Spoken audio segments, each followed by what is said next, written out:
Be me, Zoe, finally getting a real job after years of corporate office work. Decided I needed to prove something to myself. Took a position at a steel manufacturing plant because I read this article about how women need to break into male-dominated industries, not because I actually wanted to, but because the symbolism felt important. First day walking into the facility at 5:45 in the morning.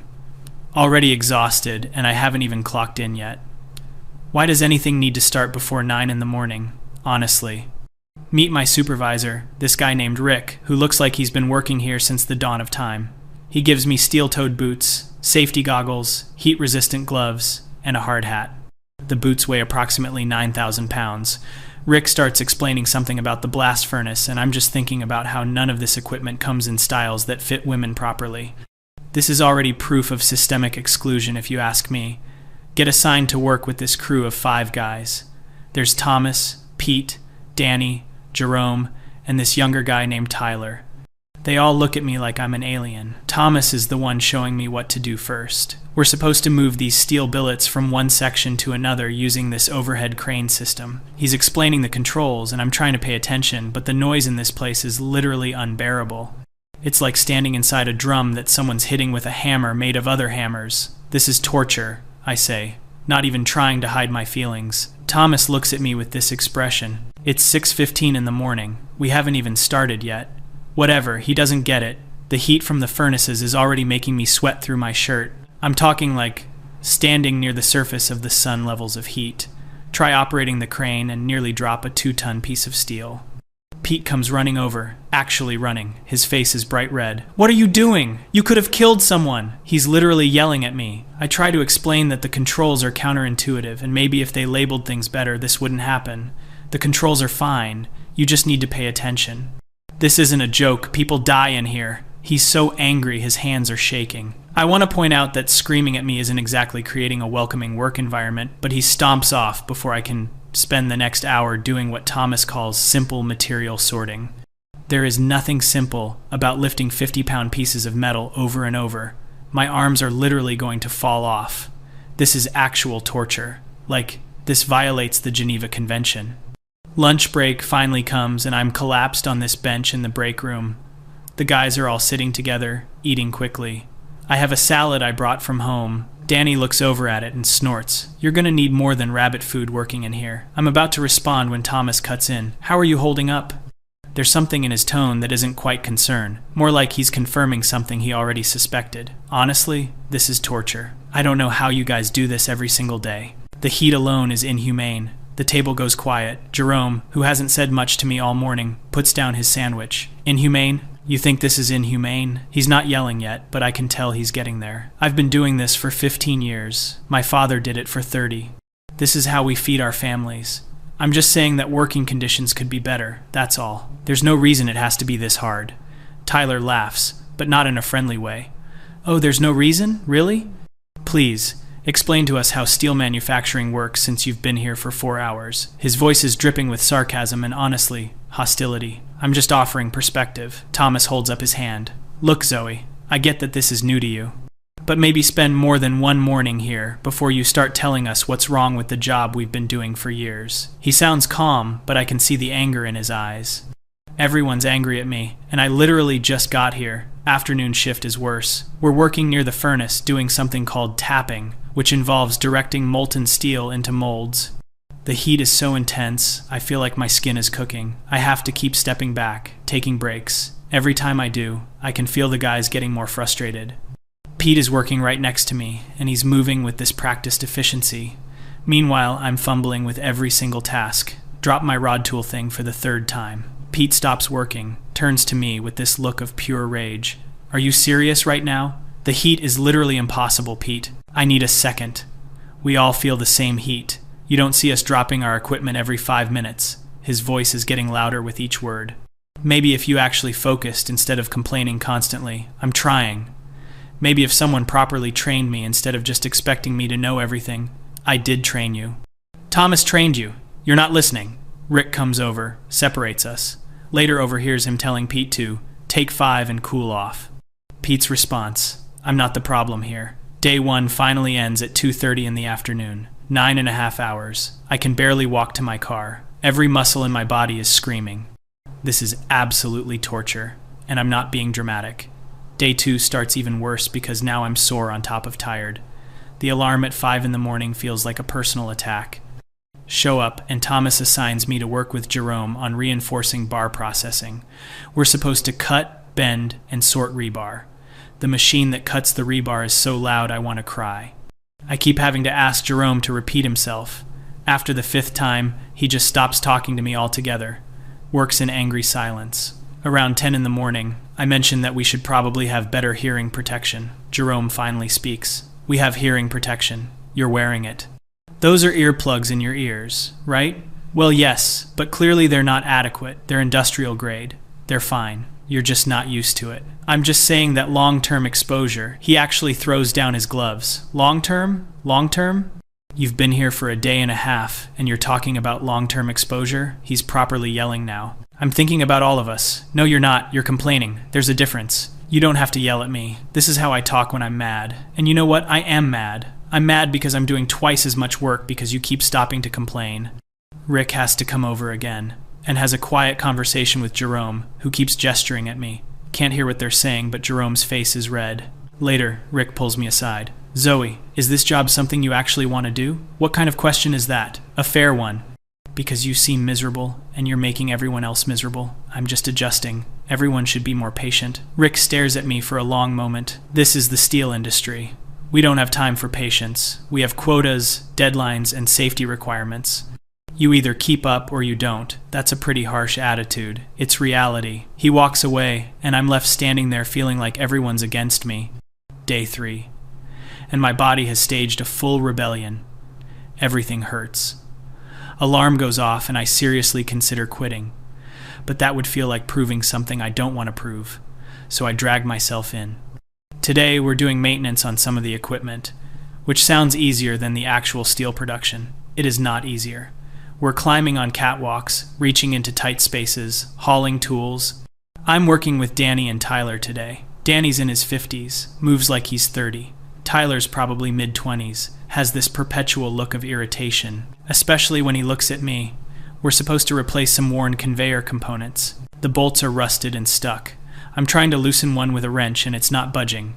This is literally impossible, I say. Tyler reaches over, takes the wrench, and loosens it in one motion. It's not impossible. You're just not strong enough. The way he says it is so dismissive.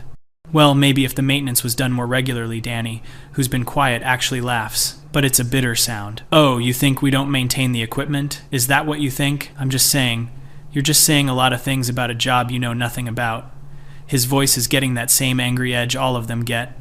This equipment gets maintained on schedule, but it's heavy industrial machinery in a harsh environment. Things rust, bolts stick. That's reality. There's no need to be defensive. I'm not defensive. I'm tired. Tired of the constant commentary. Tyler nods along. Every single thing. She's got something to say. The heat, the noise, the equipment, the hours, the tools. Everything. He's talking about me like I'm not standing right there. Maybe if any of you actually listen to feedback. Feedback? Danny's properly shouting now. You think this is feedback? Feedback is constructive. This is torture, isn't feedback. This is impossible, isn't feedback. You're just whining. I'm trying to point out that working conditions. The working conditions are fine. Hard?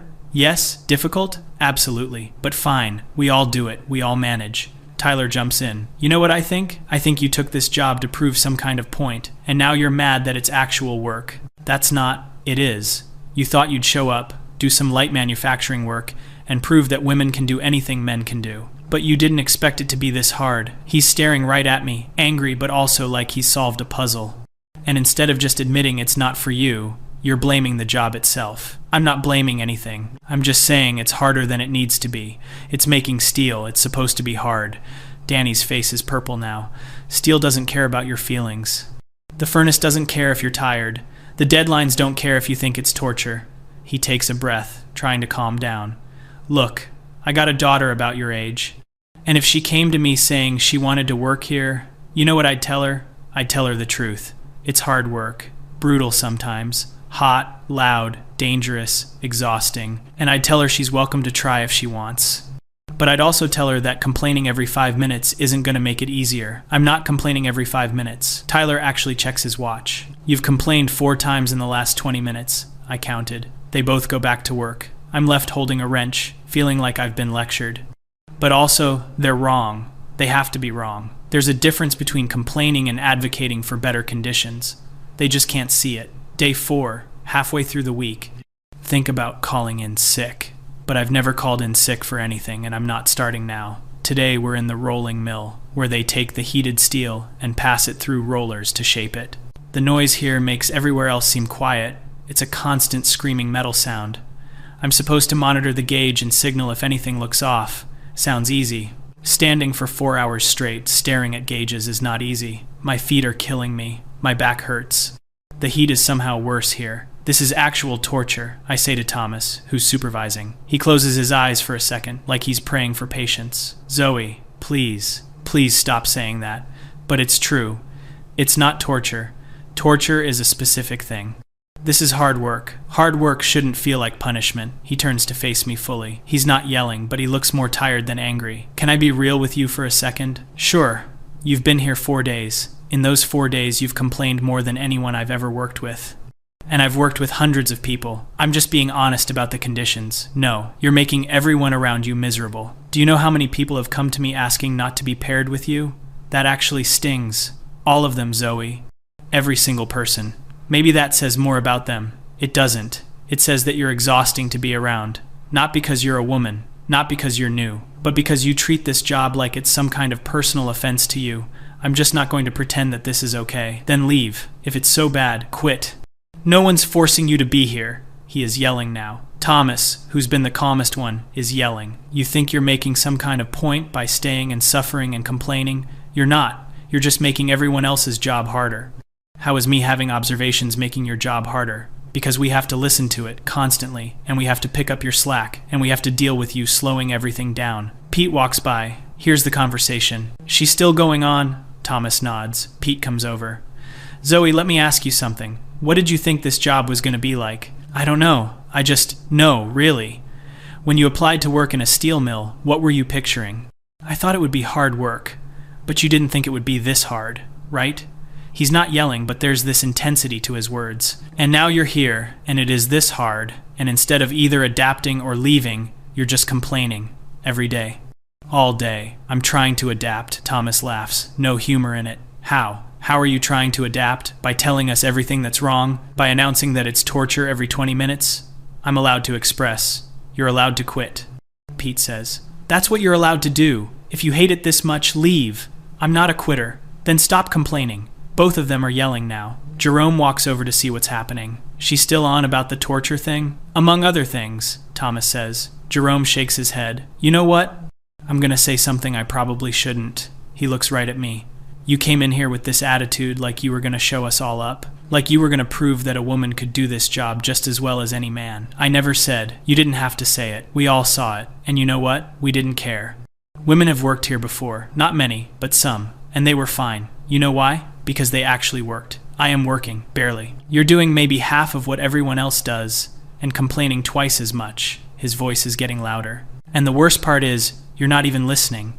We've all tried to help you, give you advice, show you easier ways to do things. And every time, you've got some comment about how it shouldn't be this way, or how the conditions are wrong, or how it's torture. Maybe if you actually considered what I'm saying, why would we? You've been here 4 days. He's properly shouting now, gesturing wildly. I've been here 15 years. Thomas has been here 12. Pete's been here 20. And you, with your 4 days of experience, are going to tell us what's wrong with our job. Tyler and Danny have wandered over now. Great, an audience. Look, I try to keep my voice level. I understand you all have more experience. Danny cuts me off.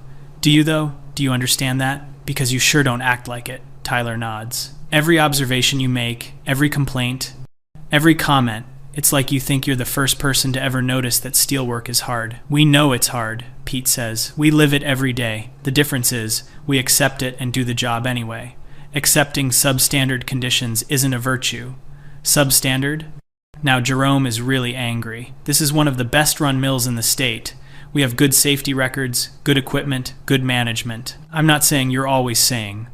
That's the problem. You're always saying something. Thomas holds up his hands.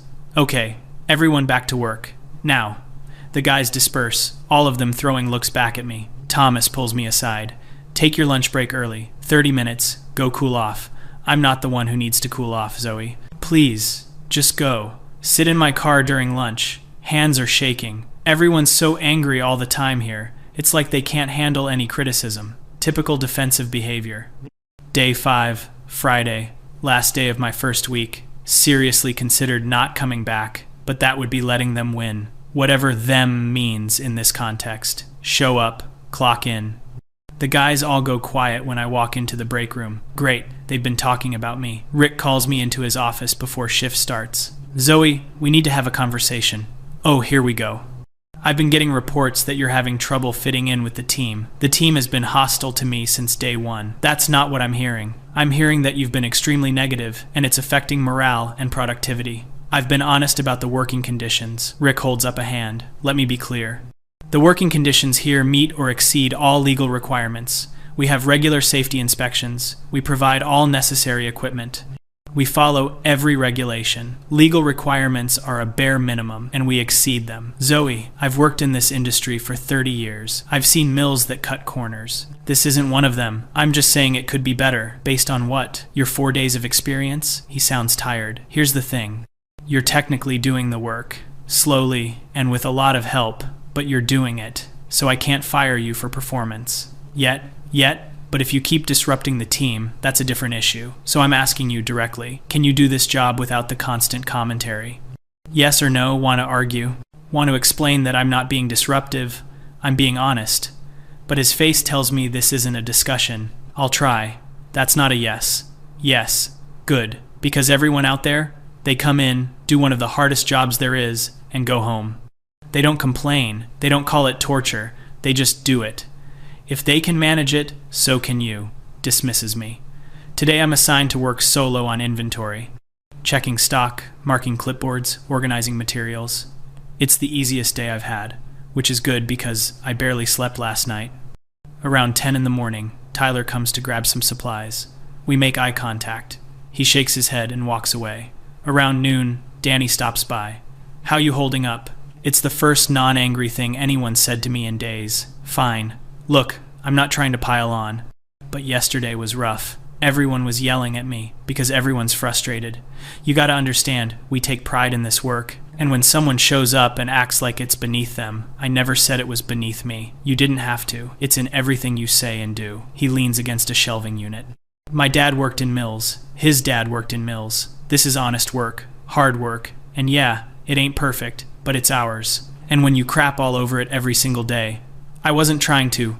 I know. I don't think you're trying to be disrespectful. I think you genuinely don't get it. But impact matters more than intent. He leaves. I'm left thinking about what he said, but also, he's still wrong. There's nothing wrong with pointing out that things could be better. That's how progress happens. Afternoon. Thomas comes to check on my inventory work. You've been quiet today. Rick talked to me. Yeah, he mentioned. Look, Zoe, I don't hate you. None of us do. Could have fooled me, he sighs. We're just tired. This job is exhausting enough without extra drama. Me having opinions isn't drama. It is when you share them constantly and they're all negative. He pauses. Can I ask you something? Why did you take this job? I wanted to prove I could do it. Prove to who? Don't have a good answer for that. And are you proving it? The job is impossible. It's not, though. We all do it. Every day. You're all used to it. We all started somewhere. Pete's been here 20 years. His first week, he almost quit. Said it was too hard. But he didn't complain to everyone else about it. He just decided, either stay and adapt or leave. So, I'm supposed to just suffer in silence? You're supposed to either accept the job for what it is, or find a different job. Those are the options. He starts to walk away, then turns back. One more thing. You keep saying it's torture. You know what torture is? Having no choice. We all choose to be here. You choose to be here. That makes it not torture. That makes it a job you don't like. End of day 5. Week 1 complete. Drive home in silence. Body aches. Hands are blistered, despite the gloves. Have bruises I don't remember getting. Get home. Collapse on couch. Roommate asks how work was. Torture. She gives me a look. What? Nothing. Just are you going to keep doing it? Of course I'm not a quitter. Even though you hate it? I don't hate it. I just think it's unnecessarily difficult. Isn't that the same thing? Spend the weekend thinking. Everyone at work is wrong. They're so defensive about their jobs that they can't see legitimate criticism. The heat is excessive. The hours are too long. The physical demands are unreasonable. Just because they've all normalized it doesn't make it okay. Imagine going back Monday. Imagine doing this for weeks, months, years. The thought makes me want to cry. But quitting would prove their point. That I couldn't handle it. That I took the job to make a statement and failed. Sunday night, lying in bed, alarm set for 4:45 in the morning, thinking about blast furnaces and angry faces and the word torture that everyone hates, thinking about how none of them understand what I was trying to say, thinking about how, maybe, possibly, I could explain it better, make them see that I'm not attacking them personally, just trying to improve things. Yeah, that's what I'll do. I'll go back Monday and try a different approach. Be more constructive. Offer solutions instead of just complaints. They'll listen eventually. They have to. The fact that literally nothing I've said has gotten through to any of them doesn't mean I should stop trying. It means I need to try harder, communicate better, find the right words. Because I'm right about this. I know I am. The job is too hard, the conditions are too harsh, and someone needs to say it. If they can't handle hearing it, that's their problem, not mine. Fall asleep thinking about all the things I'll say on Monday. All the ways I'll make them understand. This week will be different. It has to be. Be Monday morning, week 2. Alarm goes off and my whole body screams in protest. Every muscle from last week is still sore. Drag myself out of bed anyway. I'm not giving up. Show up to the plant at 5:45 in the morning. Walk into the break room with my new attitude. Gonna be constructive today, solution-oriented. The guys are already there, looking exhausted. Pete glances at me and immediately looks away. Cool, great start. Clock in, get my assignment from Rick. Back to the furnace area with Thomas and Jerome. Okay, new approach, be positive. We start working and the heat is immediately overwhelming. I last about 15 minutes before I can't help myself. You know, if they installed better ventilation systems in here, the temperature would be more manageable and productivity would probably increase. Thomas stops what he's doing, closes his eyes, takes a deep breath. Doesn't respond. Jerome just shakes his head. Here we go. What? I'm offering a solution. We have industrial ventilation. 6 units. They're running right now. Well, clearly they're not adequate. Jerome puts down his tools. Zoe, it's hot because there's molten metal 12 feet away from us. That's not a ventilation problem. That's physics. I'm just saying that with better equipment, we have the best equipment. This is a modern facility. He's already getting angry and it's only 6 in the morning. Okay, I'm sorry. I was just trying to help. Then help by working instead of criticizing. Spend the next hour in tense silence. My new approach lasted literally 15 minutes. Around 8 in the morning, we rotate to different tasks. I'm with Danny and Tyler doing something with slag removal. It's exactly as terrible as it sounds. Hot, dirty, heavy work. I'm struggling with the tools. They're awkward and heavy. These tools really aren't ergonomically designed, I mention. Tyler doesn't even look at me. They're designed for moving slag. They do that fine. But if they were lighter, they're made of steel. To move steel, they have to be heavy. Industrial design has come a long way. There are probably better options. Danny cuts me off. Stop. Just stop. I'm trying to be constructive. You're doing the same thing as last week, just with the word probably added. His face is already getting red. It's the same complaints with a solution tacked on. You're still just complaining. Offering improvements isn't complaining. Tyler actually laughs. You've been in this industry for a week, 1 week, and you think you can redesign our tools? Fresh eyes can sometimes see things. Fresh eyes don't mean anything without experience. He's yelling now. It's 8:15 in the morning, and people are already yelling. You know what your problem is? Danny says, voice rising. You think being critical makes you smart. You think if you point out problems, that makes you valuable. Someone has to say something. No one has to say anything. The job works. It's worked for decades. It'll keep working. Tyler nods. You're not helping. You're not improving anything. You're just annoying everyone and convincing yourself it's constructive. They both go back to work. I'm standing there, tools in hand, feeling that same frustration from last week. They're not listening. They're not even trying to listen. 10 in the morning, break time. Sit by myself. The guys are all clustered together, talking quietly. Every so often, one of them glances over at me. Pete gets up, walks over. Oh good, another lecture. Zoe, can we talk? Sure. He sits down, looks tired. Rick asked me to have a conversation with you. About what? About whether this is working out. My stomach drops. Are you firing me? I can't fire you. I'm not your supervisor. But Rick's concerned. We're all concerned. Because I have opinions? Because you're disruptive. It's only Monday morning, and you've already gotten into it with Jerome, Danny, and Tyler. They got mad at me for making suggestions. Your suggestions are criticisms. And they're based on no actual knowledge of the industry. He rubs his face. Look, I'm gonna be straight with you. Last week, we all thought maybe you just needed time to adjust. That once you got used to the work, you'd settle in. I'm trying. But today, you came back and did the exact same thing. Which tells me you didn't learn anything from last week. I learned that everyone here is defensive and can't handle feedback. Pete's expression hardens. There it is. You think we're the problem. I think there's a communication issue. The communication is fine. You talk, we listen. We tell you you're wrong, you don't listen. That's the pattern. Maybe if you actually considered what I'm saying, we have. Every single one of us has tried to explain why your suggestions don't work. But you don't hear it. You just keep going. His voice is getting louder. People are looking over. Let me ask you something. In your entire life, has anyone ever told you that maybe you don't know everything? That's not fair. Has anyone ever told you that your opinion isn't always needed? Everyone's opinion matters. Not about things you know nothing about. Your opinion on steel manufacturing after 1 week doesn't matter. It just doesn't. He stands up. Rick's giving you until end of week. If you can't figure out how to just do the work without the constant commentary, you're done. Walks away. Sit there for the rest of break. Hands shaking. They're all ganging up on me. Going back to work after break. Assigned to work with Thomas again. He's clearly been told about Rick's ultimatum. Look, Zoe, let's just have a quiet day. You do your work, I'll do mine. No suggestions, no observations, just work. Fine. Last about an hour. We're working with some kind of quality control checks. The process seems inefficient to me. You know, if we did these checks in batches instead of individually, Thomas stops. Literally stops moving. Turns to look at me. What did I just ask you? An hour ago. What did I ask? I was just, no suggestions. I said no suggestions. That was the one thing I asked. This is different. This is actually about efficiency. I don't care. I don't care if you've figured out cold fusion. Keep it to yourself. He's not yelling, but his voice has this controlled anger that's almost worse. Can you do that? Can you just work in silence? I was trying to help. You're not helping. You're never helping. You're making everything worse. His voice cracks a little. I've been patient. I've tried to train you. I've tried to explain things. And you don't stop. Why don't you stop? Because someone needs to point out nothing. No one needs to point out anything. The job is fine. We're fine. Everything is fine except you. He walks away. Actually, just walks away in the middle of the shift. It leaves me standing there. Rick comes over 10 minutes later.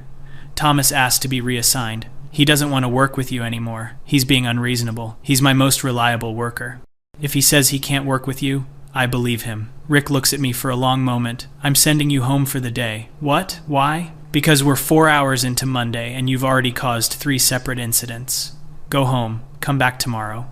And figure out if you actually want this job. I do want. Then act like it. Act like someone who wants to be here, not someone who's here to prove a point. He walks away.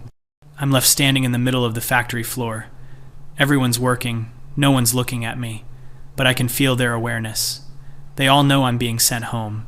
Grab my stuff and leave. It's only 10:30 in the morning. Sit in my car in the parking lot. This is insane. I'm trying to make things better and everyone's treating me like I'm the problem. They're all so stuck in their ways they can't see that change could be good. Drive home. Roommates surprised to see me. They send you home early? Rick's being unreasonable. What happened? Try to explain. Try to explain that I was just offering suggestions, that everyone overreacted, that they're all defensive and hostile. She listens, nodding. When I finish, she's quiet for a minute. Can I say something without you getting mad? Sure. Maybe this job just isn't for you. I can do the work. But do you want to? Like, really? Because from what you're telling me, you hate everything about it. I don't hate it. I just think it could be better. Okay, but like, you've been there a week. They've been there for years. Maybe they know better than you? Not her too. I thought you'd understand. I'm trying to. But honestly, it sounds like you're making yourself miserable and making everyone else miserable. For what? To prove I can do it. But you're not really doing it though. You're doing it badly and complaining the whole time. She says it gently, but it still stings. I need to lie down. Spend the rest of Monday in bed, thinking about everything. Everyone's wrong. They have to be. Tuesday morning. Seriously, consider not going back. But that would be quitting. Show up at 5:45 in the morning. Walk in, clock in. The break room goes quiet when I enter. Great. Rick assigns me to inventory again. Solo work.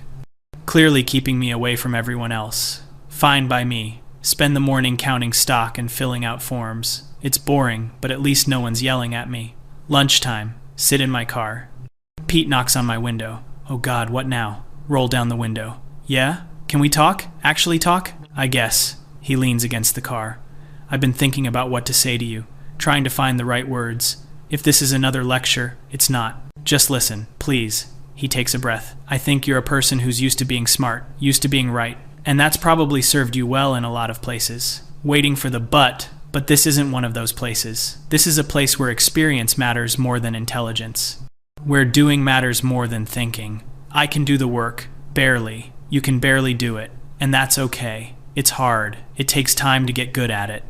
But instead of just accepting that you're a beginner and learning, you're trying to, I don't even know what you're trying to do. I'm trying to improve things. He holds up a hand. Here's the thing though, you can't improve something you don't understand, and you don't understand this. You don't understand the industry, the requirements, the constraints, the history. You just don't, so I'm supposed to just accept everything blindly. You're supposed to learn first. Then, maybe, after you've been here a year or two, you might have insights worth sharing. A year? Yeah, a year, minimum. That's how long it takes to really understand this job. He straightens up. Look, I don't think you're a bad person. I think you're in the wrong job. And I think your pride won't let you admit it. I'm not, just think about it. Actually think about it. Is this worth it? Is being miserable and making everyone else miserable really worth whatever point you're trying to prove? He walks away. Sit in my car for the rest of lunch. Afternoon is more inventory. Mind-numbing, repetitive work. But at least it's quiet. Wednesday starts the same way. Inventory duty again. I'm basically being isolated. Fine, whatever. Around 10 in the morning, Jerome comes to get supplies. We make eye contact. He looks like he's debating whether to say something. How you doing? Fine. Look, I know I've been hard on you. Everyone's been hard on me. Yeah, well, maybe there's a reason for that. Here we go again. We're not bad guys, Zoe. We're just tired. This job takes everything we've got. And when someone comes in acting like it's not good enough, I never said you weren't good enough. It feels the same, though. It feels like you're looking down on what we do. That's not my intention, I know. But impact over intent, right? He grabs his supplies. Rick's probably gonna let you go on Friday, just so you know, he said end of week, and it's almost end of week, and you haven't changed, so he leaves. Spend the rest of the day in a fog. They're really going to fire me. For what? Having opinions? Thursday. Wake up and just lie there, staring at the ceiling. Thinking about how everyone's wrong. How they're all stuck in their ways. How if they just listened to me, things could be better. But also thinking about the look on Thomas's face when he asked why I don't stop, the exhaustion in Pete's voice, the way everyone's anger feels less like hostility and more like weariness. No, I'm not doing this. I'm not going to doubt myself because they can't handle feedback. Get up, get ready, go to work. Rick's waiting for me in his office. Zoe, sit down. Am I fired? That depends on this conversation. He leans back in his chair. I've been doing this a long time. I've hired hundreds of people. And I've learned to spot certain patterns. What patterns? People who don't actually want to do the work. They want to have done it. They want to say they did it. But the actual doing? They hate it. I don't. You do. You hate this job. Every single aspect of it. And that's fine.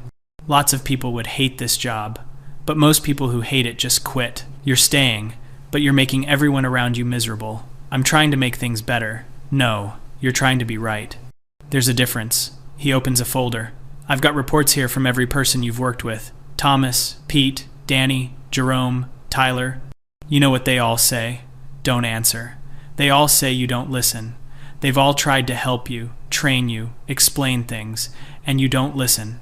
Because listening would mean accepting that you might be wrong. That's not true. It is true. Zoe, I'm going to ask you one more time. Do you actually want this job? Open my mouth to say yes, but the word won't come out because the honest answer is no. I hate it here. I hate the heat and the noise and the early mornings and the physical pain. I hate feeling inadequate and weak and slow. I hate that everyone's angry at me all the time, but saying that out loud feels like losing. I want to be able to do it. That's not the same thing. He closes the folder. I'm going to make this easy for you. You're not fired, but I'm not keeping you on either. As of now, you're a voluntary resignation. I didn't resign. You will, because I'm giving you a choice. Leave now, with a neutral reference that says you tried the work and it wasn't a fit. Or stay and get fired on Friday for performance issues, and that follows you. This isn't fair. It's extremely fair. I'm giving you an out. Most people don't get that. He slides a paper across the desk. Sign this. It's a resignation form. You gave it your best shot. The work wasn't for you. No hard feelings. Stare at the paper. And if I don't, then you work tomorrow. I document every single issue and you get terminated. Your choice. The room is silent except for the distant sounds of the factory. Pick up the pen. Hand is shaking. Sign the paper. Rick takes it, files it. For what it's worth, I do think you were trying. I just don't think you were trying at the right thing. What does that mean? I think you were trying to prove something. To someone. Maybe to yourself. But you weren't trying to actually do the job. He stands up. You can go now. HR will process your week's pay. Walk out of his office. Walk through the factory floor one last time. See all the guys working. Thomas glances over. Sees me leaving with my stuff. He nods. Just a small nod. Not triumphant. Not mocking. Just acknowledgement. Get to my car. Sit in the parking lot. It's 11 in the morning on Thursday. Made it 4.5 days into my second week. Drive home. Roommate's there again. That was quick. I quit. Oh, thank God. Look at her. What? Zoe, you've been absolutely miserable. Like, the most miserable I've ever seen you. I'm glad you quit. I didn't want to quit. They made me. So they fired you? No, it's complicated. Sit down on the couch, feeling this weird mix of relief and shame. Do you think I was wrong? She sits next to me. I think you took a job you weren't suited for and then spent 2 weeks fighting against that reality instead of accepting it.